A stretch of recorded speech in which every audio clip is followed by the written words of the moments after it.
kakamba bulire tukita situation evaluation buli lwoyagala solving a problem tukita situation evaluation you evaluate the situation as it is to provide an answer nolyo kumanya nti kakati nabagamba kino kye tulina nti abaganda bangi nze kuyabatta why bo bali balowooza nti eddagala ly'omuzungu bw'oliteeka mu mubiri liringa mumbu kuba mwembu ejjamu olubuto ate neerulemezaamu yonna ebikola kati bo balowoozanga nti bw'omira eddagala ly'omuzungu nenzikuligiwonya si different types bonga bamanyi ti kati nga bwagenda mutwalira nti omutwe gwe gunnuma engalooza nti bwanamira eri omutwe n'enziko ejja kugenderako this is the problem situation evaluation waliwo omukazi bamugamba nti erinnya lyo lirimu ekibuga naga nti ono pesticide gwe nnina wano kamunywe namunyongoza mukama died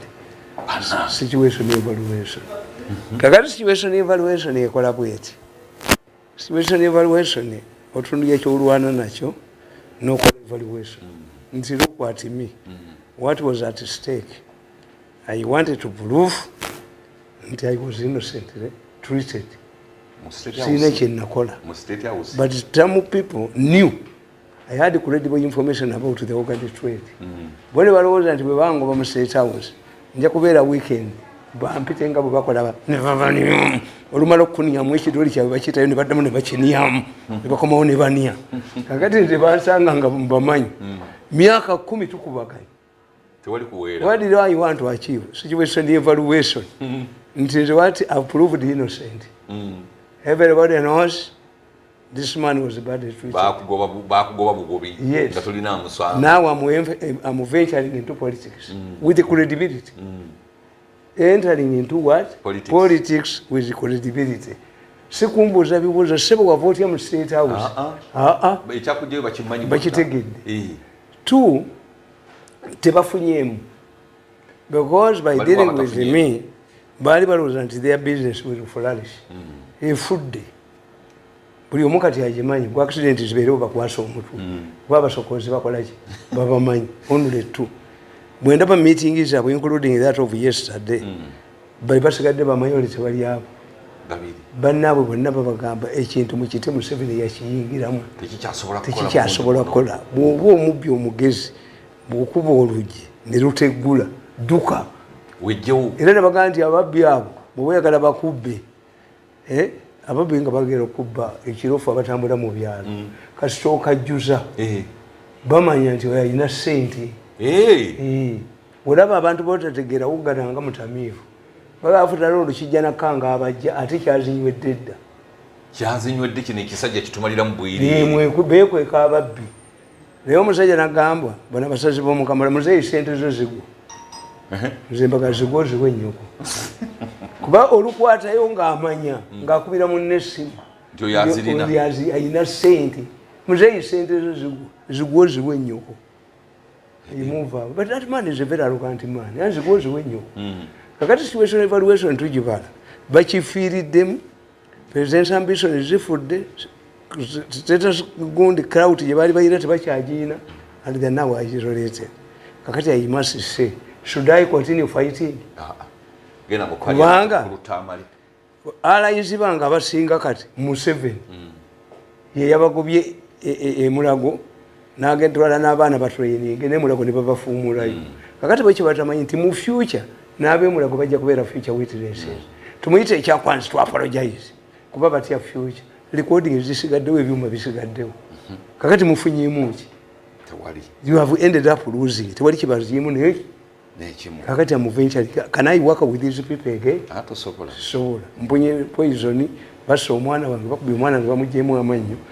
kasi kino kirirating utane cha anti ye situation evaluation nti kati do I need to fight again tugenda mu politics I have alerted the president is now my songo ally takidisimisinze badduse bagenze mulago n'entwe zaabwe abasawo b'emulago baganye Museveni abatutte emisinde kakati why do you fight these people dragging buli kimu kyonna bakifiiriddwa recording zebali balowooza mbu tumuyita nazijjawo zisigaddewo permanent indelible ink mumugenda kujjawo bwa president nga abantu bamanyi musokoola we musokolera nga temuli mu power ani ali bakwasa power kitegeeza ne president's ambition zikoze iki zifudde kakati when you move to among handlers si balungi hapana.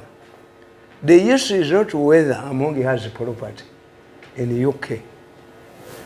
That's not the issue. The issue is that they are invading the country's sovereignty.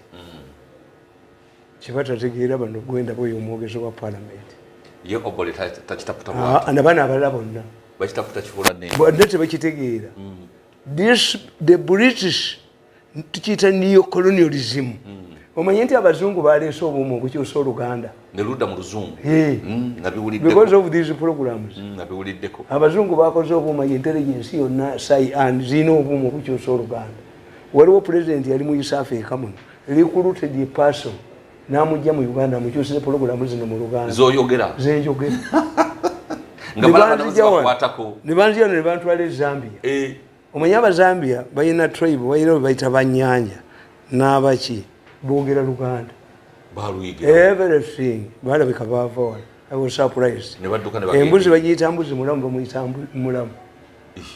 They speak Luganda. You can hear what the conference they are talking about. Kati ze banzija wano ne bagamba nti gondizo proverb zizo. Omanye proverb oba tuziyita tutya esimiri illustrates a point and illustrates person. Nemuhoza vene muhoza yangamba ko naye omugero obwo bunyuma nnyo lwaki tobutundira zinga mu Lunyankole nimuga mu Lunyankole nabo mwebuli mubulina lwakuba temubukozesa. Yes. African gold zati zifaanagana kubanga bayimagininganga bintu bye bayina. Yes, kubasinzira okugeresa okukola engero zonna.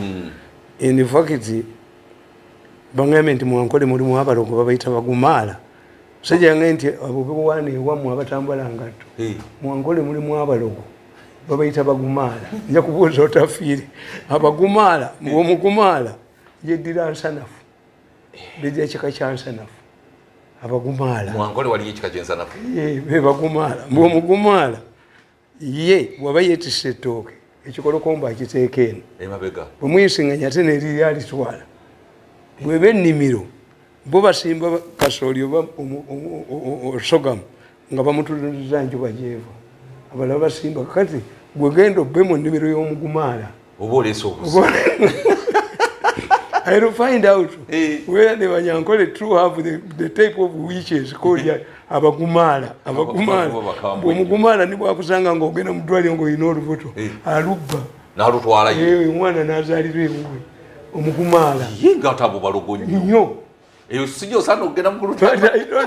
Kati abasawo Abaganda bagenda kwefuula Bagumaala abakerewe naye bawulira byenjogera ne yeefuula okukanga abantu. Kakati let me tell you, Britain is attacking the sovereignty of our country. Why? You see, ekiri mu Uganda Abanyarwanda baali bakiina abedda abajjanga okulima. Empologoma bwe yajjanga n'etwalako omu kiramutwaye. Kiramujjaye. Mu kifo ky'oggangingaafu against empologoma. Bagamba nti mwekomeekome oli kimulidde. Kimulidde ne beesenda. Kimulidde. Ekikomodo kino n'omulala. We have a practice in Uganda of isolating our people in danger. Kubanga wabaawo abalowooza nti when the speaker goes nze nja kitwala. You are fighting for the enemy. Kubanga ffe bwe tuba tukola ebintu ebyo situation evaluation. Let me ask you. The British have exposed themselves. They are not serious people. No. But I cannot quarrel with them. Why? Nebo ina visa bakugamba nti this visa is not an automatic way permission to enter UK over USA. You are subject to the same questions that the immigration. They have a right not to allow you in their country. Ngotuse ku airport. And that's why we travel with the return ticket. Bakuteka ku nyonyi n'okomawo. Nga visa ogiyina naye olimiddwa okwansalinga question. This is their country. That's their country. Naye bonga bazibu nnyo. Yes, they have their principles. But let me pose questions to the British government. One, where do you have power? Have you tried these people, the Mabati issue? If you have tried them, do you have the jurisdiction to try Ugandans over domestic cases? Yes. 2, if 6 girls fall pregnant in a school, and the rule is that any girl who falls pregnant must leave the school, what happens if some remain and others go? Mbagamba ne bwobanga oli musomesa nasomesako badde nsomesa ne mu institute z'abamawulire bwobanga muyina omuwala gwoyagala ng'oli indisciplined teacher n'agwa mu musango tobapanisinga oba bonna bapanisinge kubanga abaana bakutunuulya baba kumanya baba balinze oli gwoyagala. Let the British government tell us what crime did among commit and these 2, which others did not commit, to target the 3. What question? Ate babibuuza. Mama Nabanja amabati yagatwala. Yes. Kasajja yagatwala. Kadaga yagatwala. Nandutu ne Among ebasinga okubba amaanyi. And where does Britain get the basis of involving poking their noses in our domestic issues? Bebatuwa amabati yes. Where the mabati bought from British donation to tell you that our citizens in Britain are concerned because this money is generated from British taxpayers. Where do they come in? What okuba ensongenda? Yes. Anti okuba bano. Sikubaga nsina yo property. This is no property. This is to have a combined team of the Ugandan government. Nti Nagambo nze nali nvudde bweru nensanga mutani wange omu nga bamusibye mu kkomera nti yafunyisiza omuwala olubuto nagenda nenoonya omuwala nange nemuteeka mu kkomera. Yes. Oli wambazulu nembuuza netutula ne mukulu munnange nemugamba maama walabyako olubuto lwe bayita mwese. It takes 2 people to make a pregnancy. Owo lwatasoma ngolozo wange yasomanga era batwalanga ebiseera byebimu nono yamisinganga ku ssomero no wange namisinga. The problem is that 2 issues. Your girl, your daughter is indisciplined. My boy, my son has several girlfriends. How come that your stupid girl got pregnant? Omwana nga wamuwaayo. Yes. Fenna katubeere ku extreme. Kakatulo mwamalirawa bombi nga babatadde namugamba gwe ekizibu kyo next time buulira muwalawo yayina kabada etereka singa wange yabadde ayina kabada etereka singa yayina olubuto we all lost owo yaluzinga newange yaluzinga bonna babata. How can you except if he raped her? Ekyo kyanjawulo.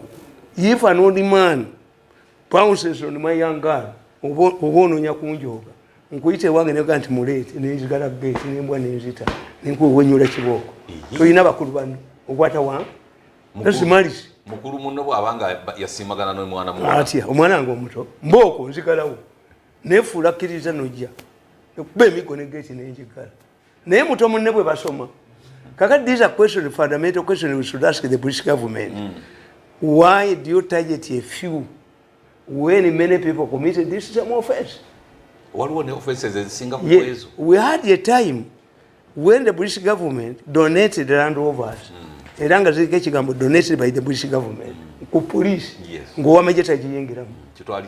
were not allowed to be used by the military. That was a directive from the British. Now, did this man originate from British taxpayers? Yes. Kakati mwe chimutategera chiri chimu. Having analyzed the loopholes, I make a situation evaluation. The issue is not Mabati. Kubanga issue eteka kuba ya Mabati. Singa ibadde ya Mabati. Mama Nabanja yandisoose. If the issue is pregnancy, all the pregnant girls would go. Kituufu. If the issue was Mabati, because you have not tried. The British judicial system has no power to try our people. Yes. Nabaganti, if Parliament has a practice of forgiving itself, Kajina yagenda with a billion yagenda Scotty Filizabu Jamuzenyani. Never Musonyu. Nekitutu. They are interfering. This is neocolonialism, which should not be centered on Among. It's a direct attack on Uganda's sovereignty. Once you were selective, the British government, I doubt whether this is a system, a policy from the British government. Many those Europeans operate differently.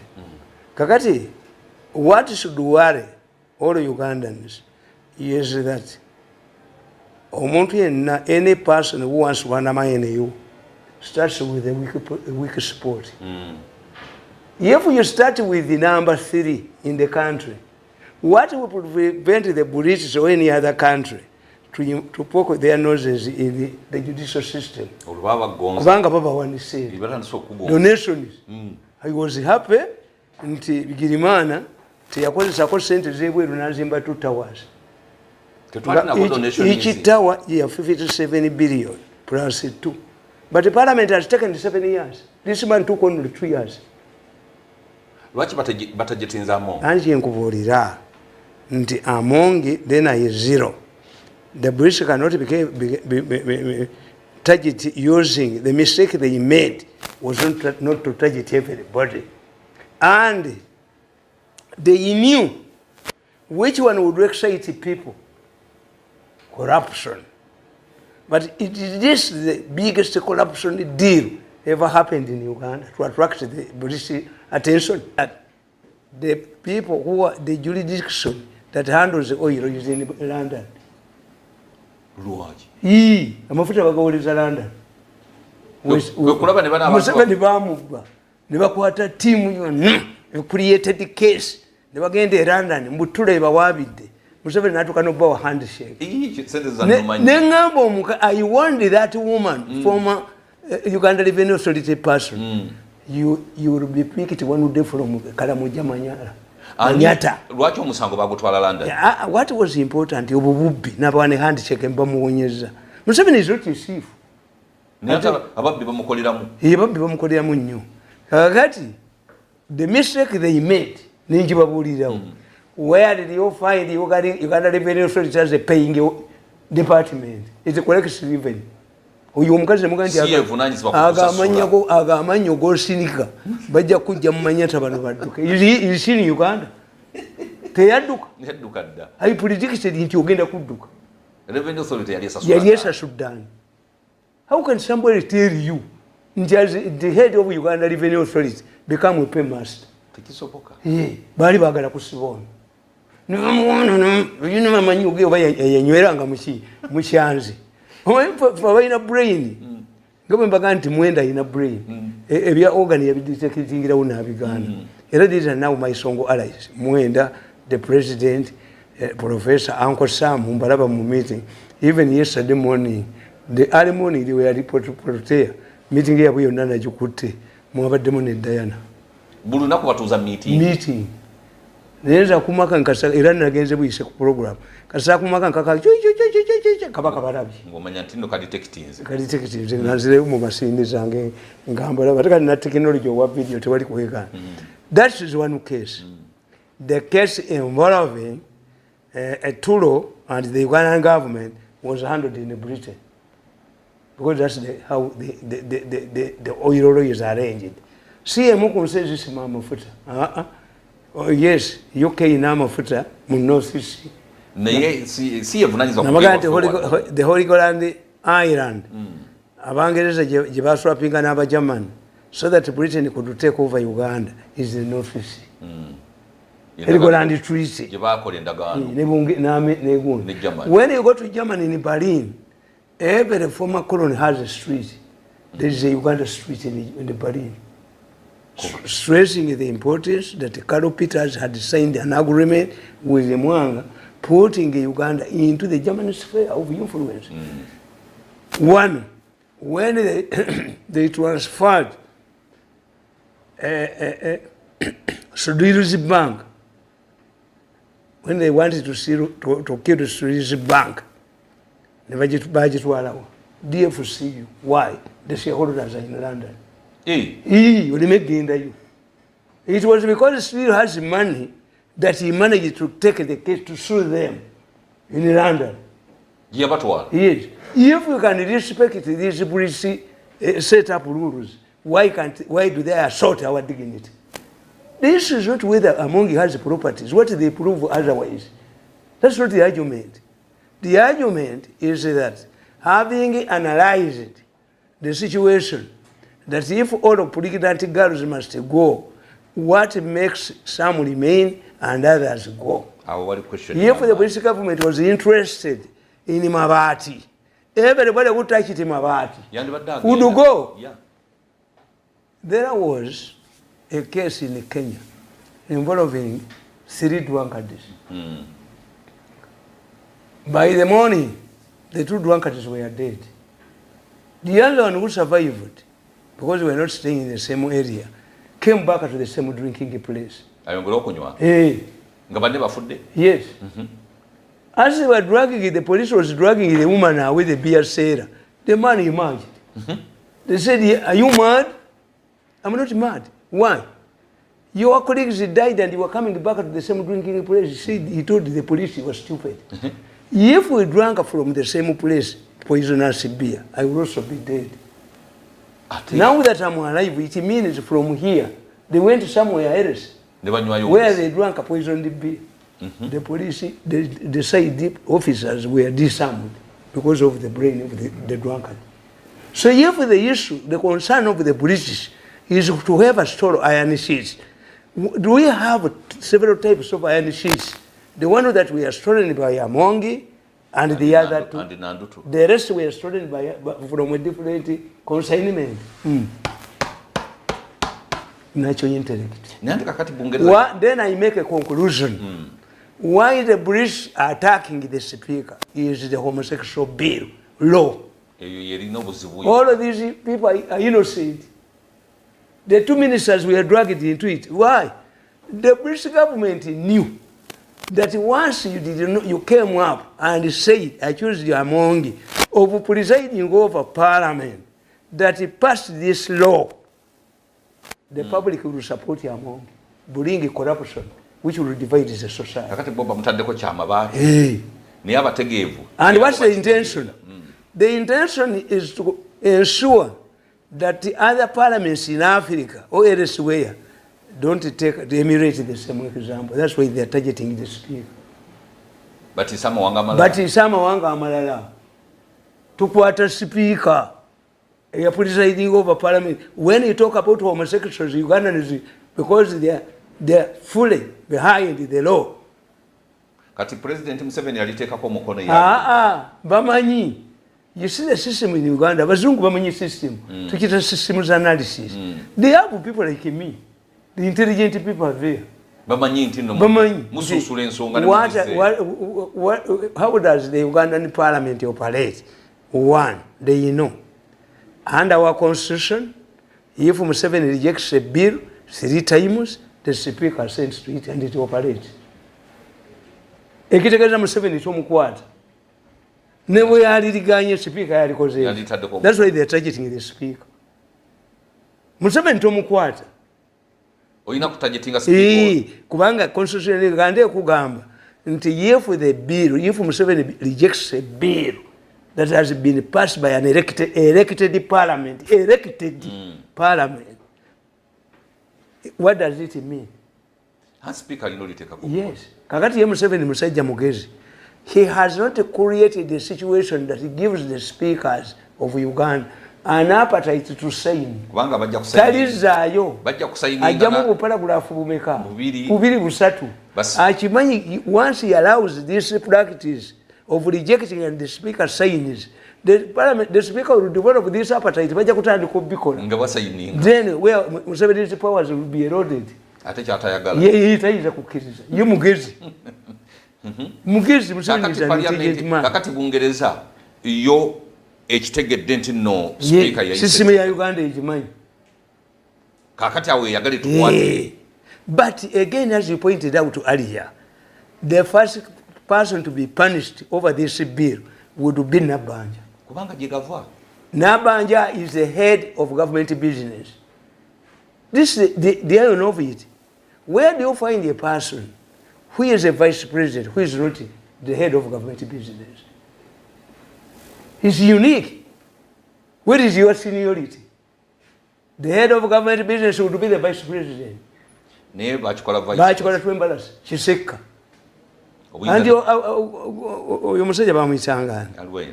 Guvaji Gangenyu. Adibo.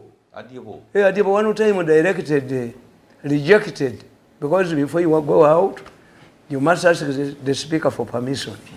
So, there was an arrogant minister called Sir Richard Kezuka. Kezuka was going for a trip. And he went to Adibo. He wrote a letter to Adibo. Told Adibo. Adibo told him, you will not go. I've denied the permission to travel. He went to borrow money in one of the parastatals headed by Kakwan, Coffee Marketing Board. Kakwan said no. Therefore, the Prime Minister has refused. Kezuka, because of his arrogance, sacked Kakwan. Yes. And he wrote in Adibo's letter, I will travel because considering your knowledge, Adibo, you don't know the value of my trip. In Adibo's letter. So, when you see some of these boys who are tormenting me, some people are very arrogant, extremely arrogant. He must be tamed. Yes, man. Museveni agamba Kezuka. And Uganda is instructing what you said. Kezuka na agana. He rejected Museveni's directive. When we met Museveni as editors, I asked him, how come that Kezuka could defy your orders? Museveni said, I know Kezuka is idiotic. When we were studying, he used to ride a piki and he would go to school in his shoes. But what I said, I told the Kategaya, the late Kategaya, the president explained. He told the late Kategaya, go. In the presence of Kategaya in the parliament, in Kezuka in the parliament, that had no powers to behave with that way, he will not go, and the Kakwan be reinstated. But this man refused. But as arrogant fellows always do, like the Hitlers, like the Napoleons, like these ones we have here, I have decisively humiliated and defeated. India, whatever do.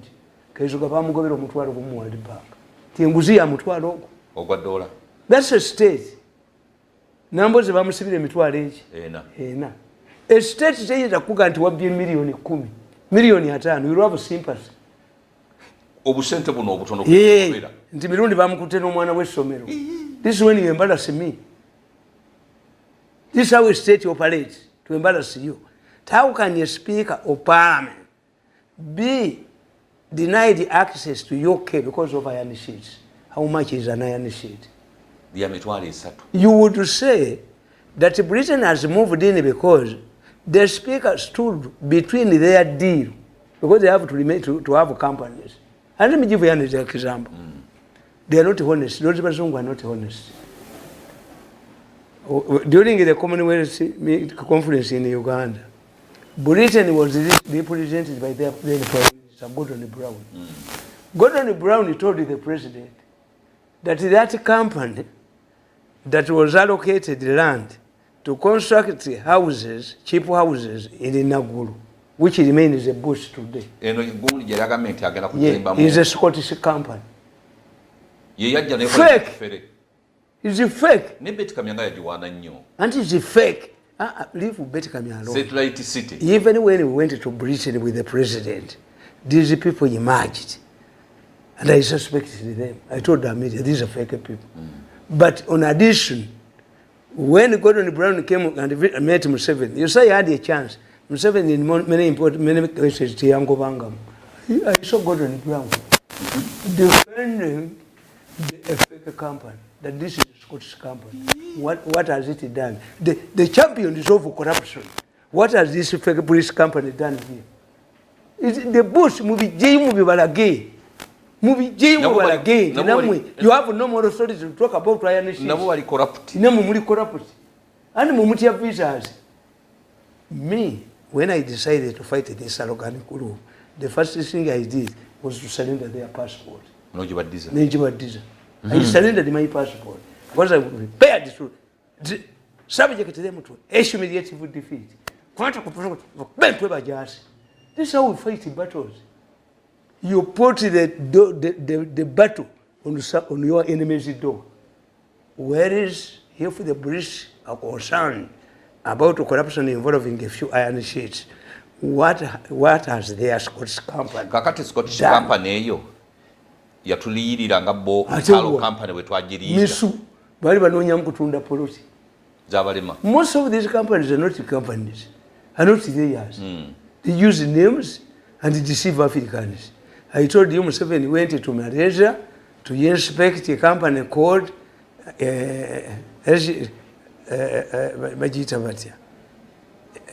land, Westmont Lands, Yadia Moy. Everybody Vegetabatia, Westmont Yeza, Eddie Malaysia. Museveni went and inspected a different company. The company that bought UCB was Moy's company. Bidco has never been a Malaysian company. Bidco was owned by Nicholas Biwote. We give it land, we give what? The business are nowhere. Biwote? Challenge them whether Bidco is a Malaysian company. They don't even know it in Malaysia. Mijingo, Nicholas Biwote. He Kenya. Maybe before he died, they had sold his hair. Bidco is destroying a Kabaka's forest. Once they coopted some of the mango crooks, the Baba take up Bidco. Do you hear the noise?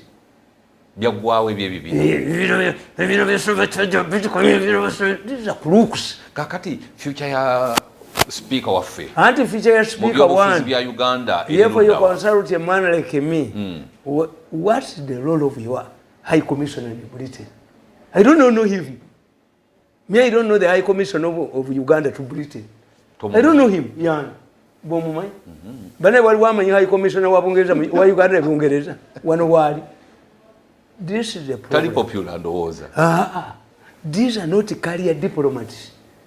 The first person to be recorded would be the Uganda High Commissioner to Britain. He cannot represent Uganda.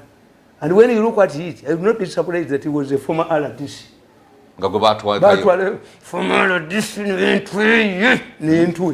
What he has done, one of the mistakes Museveni has done is to extend the civil service into everywhere. Civil service has rules. You apply, you must have a certain level of qualifications. China, when I see these people, the way they conduct themselves, they consider China as a serious issue. How many people are going to China? Me, I said no. I cannot send my children to China to learn the world. China is not a democracy. To Southern MPs, they sit once a year. Everything is done by the Piruziburu. This is why. Banabana bayu wa idiba bera kumi. Basomera mu Europe. Leba kubabana. Omwana wayu wa idio nzo kumugera ne yasomera China. Nga no kuyingira Communist Party you must apply. Kati otwala otyo omuntu e China akuyambe mu democracy wa Uganda. They even then, the presence of the Chinese and they have their pampered here. What happened is, who is your ambassador to China? Chiyonga doesn't want it there. Chiyonga comes back. Wagidoso, a former RDC to China.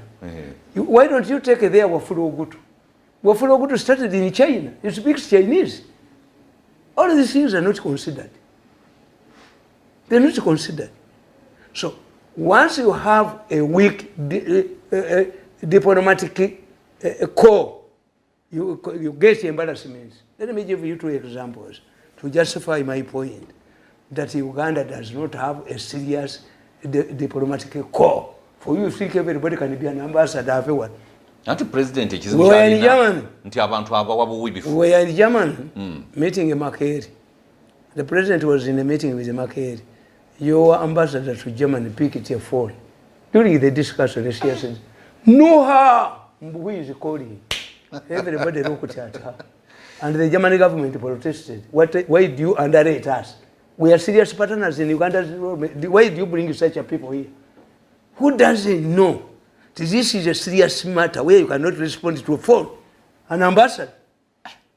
So, because for me, I did international law, I did international relations, I did the diplomacy. Not to get a job. Many people believe that you do things to get a job. Psychology, and some have taught myself. Look what the cases, as I said earlier. To when you are going to decide the decision making, you look into the past. Do you have examples in the past? Yes. At one time, they had imposed travel sanctions on the President Kagame. The Spanish magistrate. Yes. But because Rwanda has a strong diplomatic department, there was a senior aide of Kagame. They had no evidence. Rwanda, because of its serious department, as I told you, and the Rwandese, President Kagame is strategic. Nabagamba, and when one of your workers works in your supermarket and he starts yours, after yours has collapsed, he succeeds. He runs from your mistakes. Kagame is a better Museveni. Yet tolerating a collapse on Yategera, Uganda. Kagame nategera abangereza. And the Basically saving to be settled. They are pound, the church, the Anglican church is so destroyed, the monarch and the Premier League. Premier League said that they were budgeting Abungereza. Kagame invested in the Premier League. Why? Mugenda no mutwegwe mukamwana wo. Baba government abafaganize ababadde bayamba America babajjayo baleme batta reprisals. Uganda was considered one of them. Abayaye ne bagamba Uganda ni men are sharpening to intimidate them. Omukazi yennyini najja ku niye bintu ebyo abantu bategeera. Yes. The minister on BBC said, yes, we are welcoming this Afghanis. Uganda ni men are sharpening. Ne babateeka ne kugundi abali balaba emmotoka z'empaka. Nti look, are we dying? Uganda men dying to have a love relationship with the Afghanis. How many Ugandans have married the Arabs? A whole minister was interviewed on BBC. She's just a woman. But in Rwanda, it's a struggle between the British government and other parties over the offer to Rwanda to clear these immigrants seeking permission to enter Britain, not to go straight away. Let us have a center in Israel. Clear those who have cleared, go back and enter Britain. But there's a bitter struggle. Why? Rwanda knows how many hotels remain empty. These people are going to use our water, they are going to use our hotels, they are going to use our food, and they are so Rwanda, yes. A whole minister in gender, a woman, was interviewed on BBC. A minister, a serious minister. Yes. Our men are sharpening, including yours. You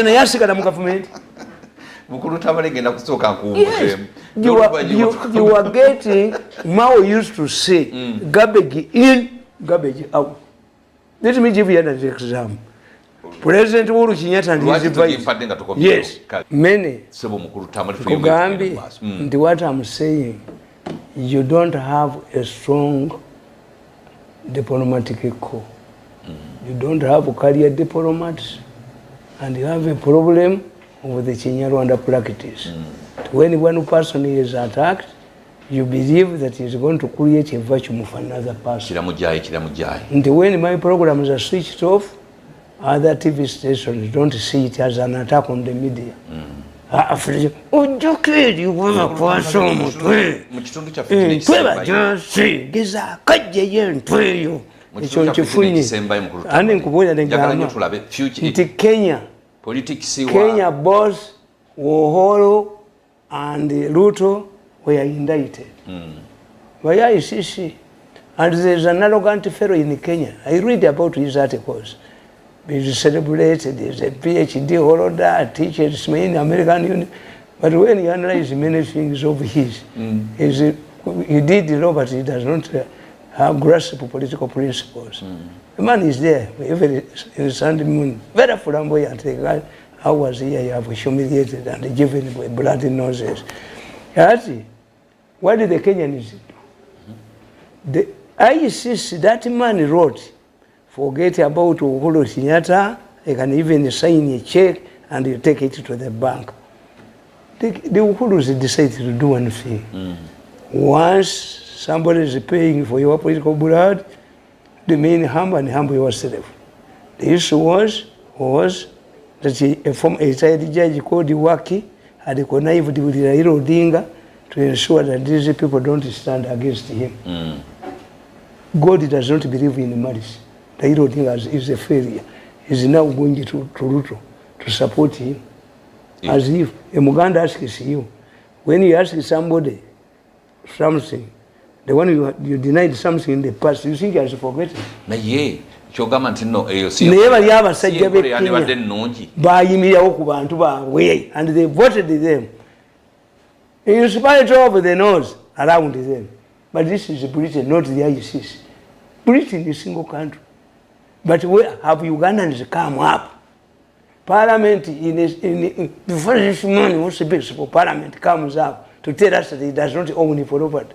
The issue is not that he owns the property, because they have not mentioned this, stick on any sheets. And the fact that this is an internal matter. We have cases in Britain.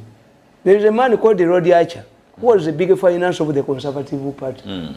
He sued a newspaper, and he was not seen on the beach with a woman. But the newspaper he was awarded £500,000. Hey, Rodi Archer. And he could beach Saturday. They failed to share the money with his friend. And his friend spilled the beans and said we are there. Rodi Archer was put in prison. Are we having just Uganda a travel ban for Rodi Archer? It's a British matter. There was also a case involving a minister and some MPs violating parliamentary privileges. They said those who live in Britain must have houses. You get a house allowance.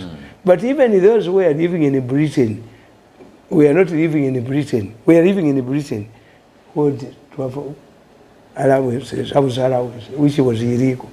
They were caught. And one minister was using government funds to buy movies, blue movies for her husband, to stimulate him. They were dealt by the British law. They were dealt with by the British law. Did any country impose a ban on them? So this is an assault on our sovereignty and independence. And how are you sure that from moving to the speaker, they will not move to the executive, they will not move to the judicial? Speaker yaitamu etteeka lya homosexual. And kinkubuulira kakati the issue is homosexuality, but they are hiding. They know that if you use the homosexuality issue, Ugandans will run behind. What? Naye ffe batuyita basiru. Mwe muli. Nti ffe tulowooza ffe tukkiriza. Nti bannabbanja n'abalala. Babusiba naye baddeko sanctions. Amabati gati divided into two. How has since independence the British were here? What did they create for Karamoja? If their attention is in Karamoja. Nothing. What happened to those who squandered the Luwero funds amounting to $10 million? We pose the questions. Are you honest? Are you honest? Nekitegeeza nti no ne parliament ya Britain ya Bungereza nayo ekkiriziganya ne abazungu bakolera baseparating. what the reports from the American ambassador here or the High Commission ate say over M16 sibeera nabyo biba byanjawulo ombaka wa America nito kuandikira barua tugenda ku American embassy of New visa tekisoboka the separate Bush when Bush declared he won Saddam Hussein his pastor objected. He said when it comes to matters related to religion I agree with you. This is politics. Ebyo byawukana. Bush rejected the opinion of his pastor during the America Saddam war. But if you don't have a strong department, until you are going to have an oil producer, you would strengthen your position in Saudi Arabia. But even the man you are appointed to go to Saudi Arabia is sitting here in foreign affairs in a small office, waiting $200,000. And you say, Museveni said, once you produce oil, I'm going to dress like a sheikh. An oil producer, you would strengthen yourself in Saudi Arabia. Awali abakafuru. Abamafuta. Umuwana agenda okufumbirwa atandika okutambula ko mu gawuni. Zabanene agenda kumbaka. Which one switch? Which one chichi kiri ku mulembe? Which one chichi? Kakati bwobanga ne Saudi Arabia ng'ogenda okusima amafuta. Now, and how do you flout the president's directive? Kati mukuru Tamale. Future ya Amongi politics serieti. Anakomawo. Future ya Amongi. The dangerous thing is that those countries operate in groups. Once Britain denies you, you will see other countries denying you.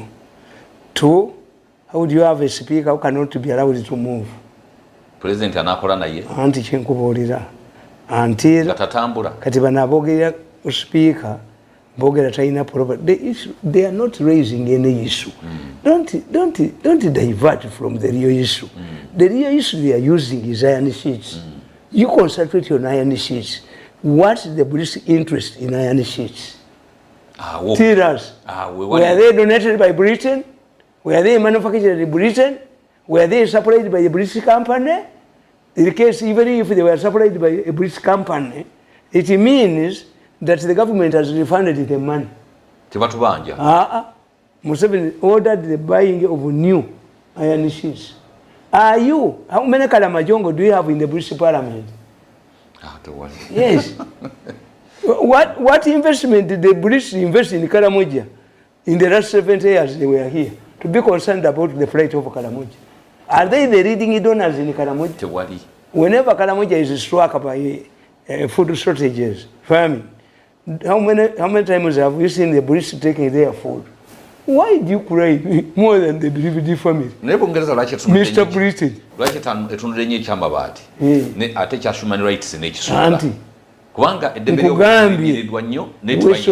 We should line behind our speaker. The issue is homosexuality. That's why they want to intimidate the parliament. And they are not doing here. No. They are telling other parliaments, other speakers. I even had two speakers. There is a speaker in South Africa and another in Namibia. Where are they concentrated? Democracy is easy. It is easier to fight South Korea than fighting in North Korea. The other one is a democracy. This one is a dictatorship. This is why in North Korea. North Korea, poor. He is not democratic. Again, in democratic countries, you target the democratic institution. You create panic. Nebatia. Kati mweriam mwebalimanyi. Having seen the judgment, yabalamuzi ebalindo olabe. Ni ati bano tubabatwala mu court. Kugambye etteka lya homosexuality lyagenda mu court because you cannot appeal against an assented bill. Kasa president zikakuwa mukono neliragawa. Nibalingira ne bakola appeal. Abalamuzi ne baba bagezi. Balina bibajjamu naye tebalijjamu. Tebalijjawo. Yes. It tells you how powerful the homosexuals are. In fact, I have a problem. Whenever in a situation evaluation, with your driver wange, wali wakozesa moto entwe yako buli primitive kasajja kali primitive nyaka gikozesa kagalako you see ne mukazi wako nateekamu ekitwembu bakibwa abaana ku ssomero. Whenever abaana nga bava ku ssomero wanga bagende emmotoka ebula. Whenever there is a big wedding, kajigendera omanyi mu Western Uganda. If you don't have a government registration number, you will feel. Naye ate nga nze wange emmotoka ziriwo mmeka? Nnyingi ewaka. Nze abaana bange baŋŋaana. My children told me never bring a government vehicle to collect us from school or to take us. Children reduce us. Abaana babavuma mu emmotoka yaabwe. Mbakimira mu mirundi 1. So si mweyizo. Mirundi 1. Ye banona. Yenona abaana bange mirundi 1. Benz, Mercedes Benz. Wava muno airlifted it from London. When I had the money, can you fight me? Me with allies. Songo allies.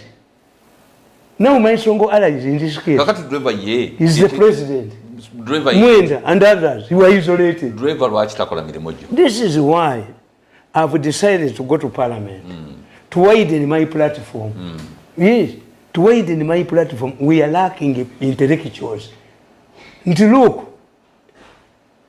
When you look at the way the Minister of Sports is working, is to isolate Hamozi Chisao. But Ham has helped us, has woken up a sleeping dog. You are panicking now. You are panicking now. I take you. Badusanga bizabwe ndoza no mupira ba nambole kakati akola nnyo bageze ne mipira how much money if we audit that money how much money have you eaten tamale nawade kono omuntu omu yagenze nambole nte kisawe cha hamu mu cha isolating ali mufufa ne yangamye nti mwami kwezi sente ze babye nambole tetuzimanyi gwanga umanyika nkuvuli bataddemu butebe fa baganda sigalangi na muddo ibajja kunyulo gwanga tayina waabonera fetubala Baja Obua, they removed the Obua, they humiliated the Obua. Obua was the Minister of Sports, humiliated him. Mbumama yakalo gwanga. Gwanga mukoza analia sente. Mukoza analia sente. The buses must be removed. When bobera n'abantu abalaba abangi. Siamonge naye ina abalabe bangi. You have gone to Busoga, Mama Busoga. Kataka is there. Kataka is formidable. You have hinted on removing the buses. Pioneer. There was a time when we were sitting facing giving his first refugee to Nambole Vajitund. What if they bought that Nambole at that time, which was intended for sale? Baleta abanyankole abogera Oluganda n'Olunyankole. And very commending Nambole yetakyasoboka. The habitating it is very expensive. Muchijeu, Muchitunde, Navaga Nambole is sitting in a 2 square mile land. Nevaja, Abanyankola Abogero Luganda, no Lungereza, Abachina. Abogero Luganda, no Lungereza. Mayo Luganda, no Lunyankole. Nevagamba, Bukisawakin, Chivu. Kubanga no catching up fire, Chitaway escape rule. But there was the most stupid person, Omumba to Chitandu. What was a young about it? Omufu Mubaganda, Omufungulandica Yasingo Busiru. A Mufungulandica wonders how a sheep can mount the other when it has a Raji Chikira, a Raji tail. The Mufungulandica will wait and see. He is confused. How do they? The already Baganda uses Rwanda. Aba singer. Abayambalanga ovolo. Ovolo Baganda bazita Muganda Mzungu tapa. But the Bazungu don't go to the toilet. Why? How do they remove the overalls? Ngabageze mu toilet. Tuzita Mzungu tapama. There were an argument in Uganda when they saw singers and these contractors donning overcoats. Muzungu tapama. But what way to search you chumba to watch it and chitandu. The boy has no money. The boy has proved he has money. You kept his money in a certain bank thinking that you will fail it. Yes. He told me, Tata Tulumba Basajja Bebayino Buyinza. Bebayino Buyinza Kisawicha Fichitata Vakuvandu Basajja. But as a Ugandan, I want to tell you. Once the president has endorsed this Kisao, you must follow suit. Museveni consults Tugambu kafu yakanye mbu tekiweze. Pudu Museveni visit and tour and commission ekisabu kitaweze. Tekisoboka. Teyageze na mpira Museveni si musambi wa mufimu. Nagukuba. Museveni tajanga ku mutimu na asamba. Yasambira ke nambo. Kakati bantu bakagula ya musingo okutegeera. Ndi twa isolated ngekisabu. He will call you. Ubata bawo batakoze eki. Atogona taswala zibanange enswala. Ekisabu kyesagala. I said Magago not go there. Ukuruno ora Museveni. For to come on politics, nobody quarrels with the success. This young man has succeeded. Ekisabu yakizimbi. If otigwa gwanga gyoteekako, ebisabu bimeka Museveni byalagidde. Inzikulu is about to die. If you ask the youth of today, my children, you ask them about Inzikulu, they don't know how. But Museveni directed bazimbe ekisabu mumanyaga Inzikulu mu Arua. What did they? Atakibua. Bagamba. Nicha kibua na joya. Bagamba mbu sente muziwe ba local district. Do they have engineers? Oh, no. Those are leftovers one day. And if the police had decided to deal with all of those who stole, and they widen their net, I will support them. If every corrupt person is dead to waste, I will seek a police intervention. Kubanga, when a woman is battered by a violent husband, and she hears that violent husband has been battered thoroughly by another man, the woman can even offer sex to that man. Yes. I'm beat the bow. So when foreign countries like Britain are zeroing on killings of people for organisms, I clap for them because we are fair to do it. The local authorities are fair to do it. I clap for them. If they are moving about corrupt people, including those who are involved in the big scandals that have depleted the national resources, I will clap for them. But when they narrow on an individual, they lose my support. Yes. And Britain Yarigambi, because Britain now broke away from the European Union, it deals with as an independent gund. Bilateral, we call it bilateral. Bilateral means that country to country. If the British government had come up strongly, do you know that during over the time, Britain maintained a British advanced training team, training the British killers who were killing people in the world. The British government maintained a British advanced training team to train the British soldiers who were killing people. And there was a man called Andrew Cohen, was the Deputy Secretary of State in America. He raised the issue of human rights. The British said no. Nobody knows who is killing the Ugandans, but you are training the soldiers. We cannot tell whether it's soldiers or other people or the rebels. There was a directive, ask him, President Museveni, ask him. There was a directive on all of British airports and ports that if Museveni entered Britain, would be arrested and handed over to Britain. There was a directive. Immediately Museveni took power. The British were here. That's why Ugandans. Which embassy? I always ask people. Using my microscope as a person who did international relations, what's the most powerful country in Uganda?